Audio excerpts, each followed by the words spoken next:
हाँ, तो हम लोग चर्चा कर रहे थे integrated rate equation for first order reaction, ठीक है। तो फर्स्ट ऑर्डर रिएक्शन के लिए सपोज करो रिएक्शन है R कन्वर्टेड इनटू P, मतलब R is the reactant, P is the product. तो इसका रेट इक्वेशन होगा dR/dt KR, और हम क्या बोले dR को इधर ले लेते, R को यहाँ नीचे कर दें, R को यहाँ नीचे कर दें, और तो K और dt हो जाएगा, माइनस उधर कर दिया। इंटीग्रेशन करने पर ऑन इंटीग्रेशन तो dR/dt, मतलब अगर मैथमेटिक्स जो जानते हो उसको dx/x का इंटीग्रेशन जो है ln x होता है, ln x। उसी हिसाब से अगर यहाँ करें तो ln r हो जाएगा इंटीग्रेशन, और माइनस के तो कांस्टेंट है, dt का t होगा, और फिर i। इक्वेशन नंबर अगर 1 करें, फिर पहले की तरह एट t = 0, अगर t = 0 हो तो ln r का वैल्यू हो जाएगा ln r0, और अगर इसको पुट करेंगे दोनों वैल्यू, t के बदले 0, यहाँ पर 0, और ln r के बदले ln r0, this equation becomes equal to ln r0 minus kt plus ln r equal to minus kt, ln r0 k into 0 और इक्वल टू i, और तुम यहाँ देख सकते हो i का वैल्यू निकल जाएगा इतना ln r0। अब इसका मतलब इक्वेशन 1 में अगर इसका i का वैल्यू पुट करें k इंटू 0, t का वैल्यू 0 आ गया है, तो i का वैल्यू पुट करें तो equation 1 will take the form of ln r equal to minus kt और plus ln r0।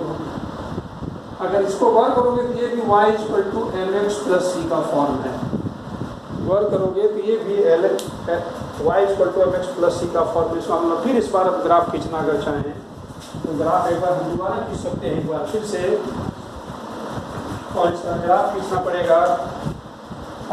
y axis में हमें लेना पड़ेगा ये ln r लेना पड़ेगा, इधर टाइम t लेना पड़ेगा। देन ग्राफ का नेचर आइडियल माइनस कोफिशिएंट होने से इस तरह से होगा, और यहाँ पर का वैल्यू हो जाएगा ln r0, और ये जो स्लोप ऑफ द ग्राफ होगा that will be minus k, slope of the graph will minus k। तो इस तरह से ग्राफ स्ट्रेट लाइन आएगा और स्लोप उसका माइनस के, मतलब इस ग्राफ के स्लोप से फिर रेट कांस्टेंट निकल जाएगा फर्स्ट ऑर्डर रिएक्शन का। So this is one thing. अब दूसरी बात यह है कि ये वाली इक्वेशन को हम लोग फिर दूसरे रूपों में भी बदल सकते हैं, और इसका जो प्रैक्टिकल फॉर्म होगा जहाँ पर हम जनरली न्यूमेरिकल बनाएंगे उस पर चलते हैं लोग, न्यूमेरिकल जहाँ से बनाएंगे।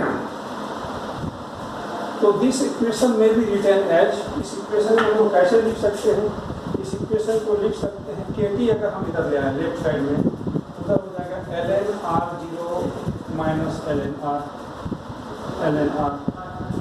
इस पर तो लॉग का नियम है कि ln n minus ln n हो, इसका फॉर्मूला होता है ln m/n। अगर इस फॉर्मूला को यहाँ अप्लाई कर दें, यहाँ पर हो जाएगा ln r0 r,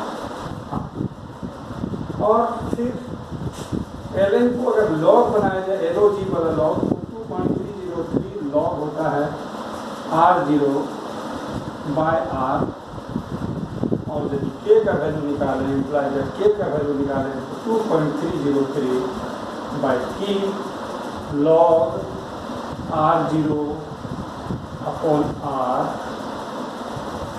तो ये एक बड़ा इंपॉर्टेंट इक्वेशन है, और this equation is used for solving the numerical problem. कहने का मतलब है कि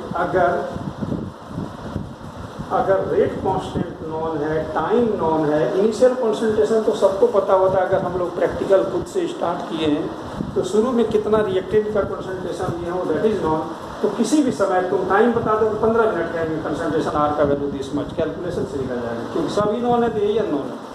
तो लेकिन आधा घंटा में तो कंसंट्रेशन निकल जाएगा। या अगर कंसंट्रेशन कोई बोल दे कि कितने समय में आधा होगा तो टाइम पता कर लेंगे कि इनिशियल कंसंट्रेशन 20 मच लिए हैं, कितनी कंसंट्रेशन में हाफ हो जाएगा, हाफ मैंने इसका आधा तो नॉन हो गया, कितने टाइम में तो टाइम निकाल लेंगे। इस तरह से सॉल्व हो जाएगा। दूसरा एक और इसका रूप है, इस इक्वेशन से ही हम लोग को लेना पड़ेगा, इसी इक्वेशन से लेना पड़ेगा कि डिफरेंट टाइम में हम लोग जाने जब टाइम पर इसका वैल्यू चेंज हो रहा है तो सपोज करो एट टाइम t1 और time t2, at time t1 तो ये एक्सप्रेशन हो जाएगा ln r1, concentration value R1, T1 में R1 इक्वल टू माइनस के T1, टाइम T है, T1 है, और ln R0 में कोई चेंज नहीं होगा, इसलिए ये इनिशियल कॉन्सेंट्रेशन। और एट टाइम T2, दो डिफरेंट टाइम की बात कर रहे हैं, T2, तो expression will become R2 equal to minus k T2 plus ln R0।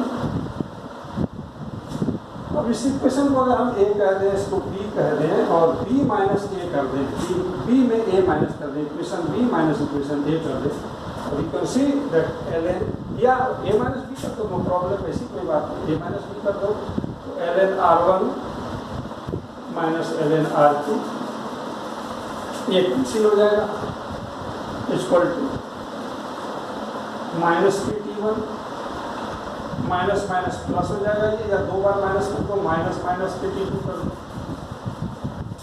और ln R1 अपॉन R2 ये रूल है, फॉर्मूला है, ln R1 ln R2 ये हो जाएगा इक्वल टू, यहाँ पर अगर ये देखा जाती प्लस का, अगर प्लस लोगे तो T2 माइनस T1।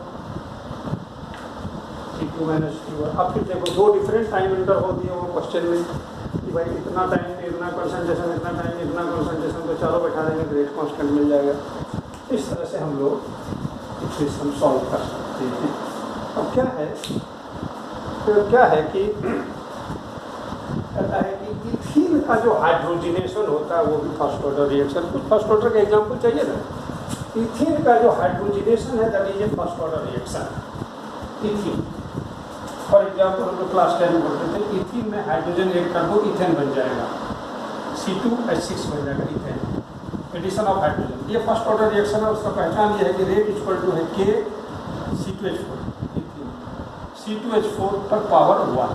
पावर कितना लगता है वो बताता है ऑर्डर, रेट लॉ में, रेट लॉ में इतना पावर लगता है। इसी तरह से कहता है all natural and artificial radio active decay, radio active substances decay करते रहता है, तो नेचुरली करता हो या आर्टिफिशियली कराते हो, सभी फर्स्ट ऑर्डर रिएक्शन के एग्जाम्पल। एक एग्जाम्पल है कि रेडियम का जो डीके होता है जिसका एटॉमिक नंबर 88 है और ये 286 है, 226, और इससे निकलता है कि अल्फा रे का कहते हैं हीलियम 24 और रेडॉन हो गया 86 और 222। तो ये भी ये रेडियो एक्टिव डीके है, नेचुरल रेडियो एक्टिव डीके है, इसका रेट पाया गया, रेट इक्वल के और रेडियम पर power concentration 1, first order reaction हो गया। इसी तरह से इसका ट्वाइस N2O5 का जो डिकम्पोजिशन होता है 4NO2 और प्लस O2 में, this is again an example of first order reaction and rate law has been found. ये सब जो हाई से हवा में याद करके नहीं कहा जा रहा, ये एक्सपेरिमेंटली डिटरमाइन किया गया है। एक्सपेरिमेंटली डिटरमाइन किया है कि यहाँ 2 हले है लेकिन यहाँ और पावर 1 ही लगता है, एक्सपेरिमेंट में पावर 1 लगता है, इसलिए ये सब कुछ फर्स्ट ऑर्डर रिएक्शन के एग्जाम्पल है। ठीक है, बाकी चर्चा दूसरे दिन हम लोग। Thank you.